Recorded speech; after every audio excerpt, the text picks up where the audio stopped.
It's a Money Monday, and we're trying to help Metro Detroiters save their homes. Attorney Michael Jafaar is here with information on foreclosures and sheriff sales. Latest figures indicate we may see 200,000 Michigan homes go to sheriff sale this year. You say there are a lot of people out there trying to take advantage of struggling homeowners. Yeah, here's the thing. A lot of people have heard a lot of things in the past couple of years, Maria, about preventing foreclosure. You hear a lot about your rights before foreclosure, about ways to stop a foreclosure. What you don't hear a lot about is your rights as a homeowner after a foreclosure. And what's staggering to know is that some of your most powerful rights exist after your home is foreclosed on. Now, the technical definition of a foreclosure, the technical name, is a sheriff's auction or a sheriff's sale. What that means is the bank puts your house up at an auction and the highest bidder gets to have your home. Now, a lot of people are losing their homes, and they have some powerful rights that exist after the foreclosure, and that's what we call the statutory right of redemption. All right, before we get to that, and we're going to write it on the screen for you in just a moment, you say that if people play this thing the right way, they could keep their home for just a fraction of what they owe. Absolutely. It's usually a myth that you can keep your home at a fraction of what you owe, unless you redeem your house after you lose it to a foreclosure. And here's the way it works. When your home is foreclosed on, it's really put up at an auction. Now, the highest bidder gets your home. Now, a lot of times a person will have a house that they owe, let's say $150,000 on, but it'll go to sheriff's sale for a fraction of the price, like $20,000, $30,000. And if that happens, hypothetically, you have a 6-month period where you can go to the bank and say, hey, somebody bought my home for $20,000 at the auction, here's your $20,000, I want my home back. So we have this right of redemption law, yeah.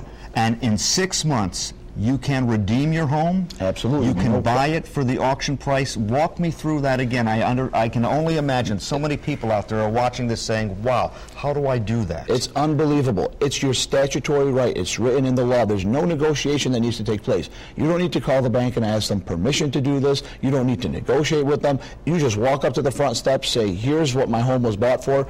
An example is $20,000. Here's $20,000. Give me the deed back. You own your home free and clear. That's the way it works. Do I need an attorney to help me through this? I mean, why are people not doing this? People don't know about it. Let me tell you why they're not doing it. People just don't know about it. Why don't they know about it? Because historically, homes have always gone up in value. And so whenever you lost your home, it was because you couldn't afford the minimum payment. So when your home went up for an auction, it was going to sell for at least what you owed on it. Well, what good was that information to you? If somebody told you, well, guess what, you have 6 months to pay me everything you owe on your house and then you get it back. It was not really good information. But now, because the economy has switched and homes are selling for less than what people owe on them, it's actually good information now, and people just don't have it because there's no mechanism set up to give people that information. So what you do is you find out again, let's run through it again, yeah. Because I can only imagine we're going to get a lot of emails and calls on this from people. Your home, you lose your home to a foreclosure. You'll know you lost it to foreclosure because there's something posted on your door that says your home's going to be auctioned off on this date. Check the Register of Deeds in your county to see what your home was sold for at that auction. You have 6 months to live in that house for free and or redeem it for what it was sold for. Now, you can also do another thing. If you can't afford it, you have a family member that wants to buy it for that smaller price, you can transfer your right to redeem your home to that family member or friend. Or you can get a loan from a family member or friend and redeem that house. Talk to an attorney before you do it and make sure you want to do this.